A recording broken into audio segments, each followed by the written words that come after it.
हर व्यक्ति को जीवन में आनंद चाहिए। कोई क्रोध, तनाव, अपराध बोध, उदासी या भय में नहीं रहना चाहता। व्यक्ति के जीवन में दोष उसके ही रहन सहन, उसके ही आहार विहार और उसके गलत संगत से आता है। जरूरत है अपने रहन सहन को, आहार विहार व संगत को उत्कृष्ट बनाने की। साथ में यदि आपने इस प्राणायाम को नियमित रूप से किया तो आपके जीवन में चमत्कारी परिणाम मिलेंगे। आज हम आपको उद्गीत प्राणायाम या फिर ओमकारी प्राणायाम करने की विधि, उसके लाभ तथा इसको करने में बरती जाने वाली सावधानियों के बारे में बताने जा रहे हैं। अनियमित दिनचर्या और खराब आदतों के कारण शरीर में कई रोग पनपने लगते हैं। यदि प्रतिदिन योग, प्राणायाम व ध्यान के लिए कुछ समय निकाला जाए तो न केवल शरीर निरोग बनेगा बल्कि मन व आत्मा भी दिव्यता से भरते चले जाएंगे। अपने व्यस्त जीवन में कुछ समय इन जादुई यौगिक क्रियाओं को भी दें तथा शरीर स्वस्थ, मन प्रसन्न व आत्मा दिव्य बनाएं। जब भी आप इन यौगिक क्रियाओं का अभ्यास करें तो विशेष ध्यान दें। प्रसन्न चित्त अवस्था के साथ सभी तनावों को भूलकर वर्तमान में रहकर इन यौगिक क्रियाओं का अभ्यास करें, जिससे आपको लाभ दुगना मिलेगा। प्रतिदिन की नियमित यौगिक अभ्यास आपकी भागती हुई जिंदगी में एक नया आनंद ला सकती है।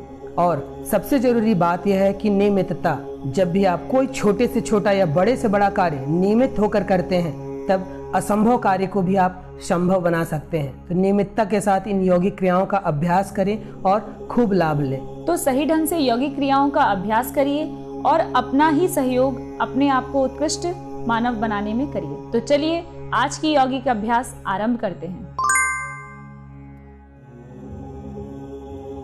उद्गीत प्राणायाम या ओमकारी प्राणायाम करने के लिए किसी भी आसन में व्यवस्थित हो जाइए। हम आपको यहाँ पर पद्मासन लगाकर बताने जा रहे हैं। अब कमर को सीधी रखते हुए लंबी गहरी श्वास भरिए। इतना श्वास भरिए कि फेफड़े में थोड़ी सी भी जगह न रहे। अब श्वास को छोड़ते हुए मंद गति के साथ ओम का जाप करें। जब तक श्वास छोड़ें तब तक ओम का जाप करते रहें।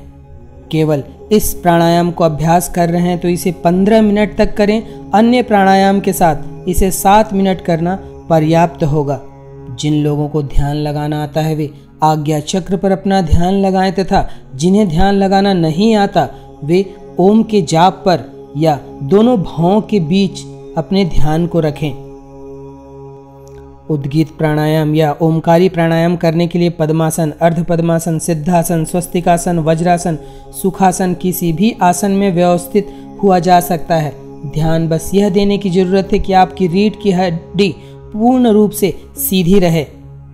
जो लोग शारीरिक रूप से असक्षम हो कि सुखासन पर भी न बैठ पाएं, वे बिना हत्थे की कुर्सी पर इस तरह कमर सीधा रखकर भी इस प्राणायाम का अभ्यास कर सकते हैं।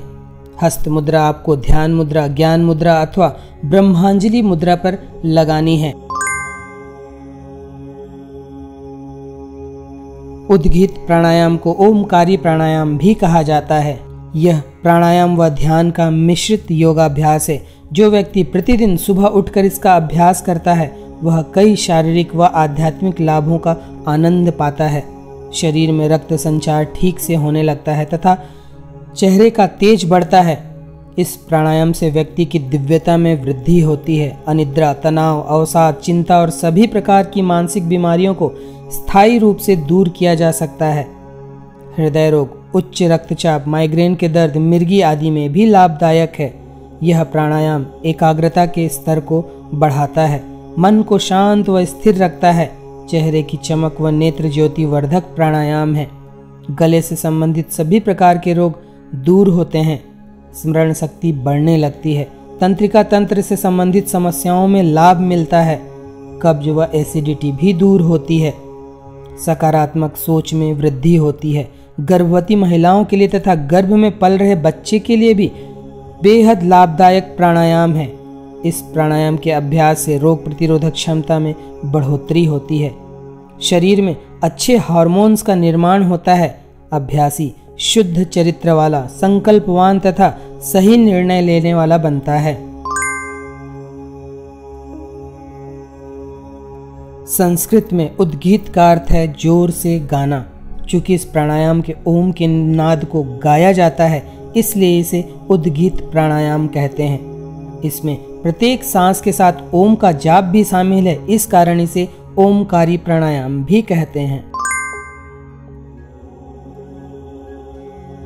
उद्गीत प्राणायाम या ओमकारी प्राणायाम के अभ्यास से शरीर की सभी नाड़ियां व शरीर के हजारों सूक्ष्म चक्र शुद्ध होते हैं। सातों मुख्य चक्र स्पंदित होते हैं तथा ये सभी चक्र स्वस्थ, संतुलित व सक्रिय होते हैं। कुंडलिनी ऊर्जा मूलाधार चक्र से सहस्त्रार चक्र की ओर ऊर्ध्वगामी होती है। उद्गीत या ओमकारी प्राणायाम का अभ्यास सुबह के समय ही करें। दोपहर के बाद इस प्राणायाम को कतई न करें। प्राणायाम स्वच्छ व हवादार जगह पर करें, इसका विशेष ध्यान दें। उच्च ज्वर की दशा हो या किसी गंभीर बीमारी से ग्रस्त हो तो इसके अभ्यास से परहेज करें। उच्च रक्तचाप की दशा में धीमी गति के साथ इसका अभ्यास करें। खांसी हो तो ओम का जाप सामान्य रूप से ही करें। उद्गीत या ओमकारी प्राणायाम रीढ़ की हड्डी सीधी रखकर ही अभ्यास करें। थकान की अवस्था में इसे करने से बचें। तो यह था उद्गीत या ओमकारी प्राणायाम करने की विधि, इसके लाभ तथा इसको करने में बरती जाने वाली सावधानियां।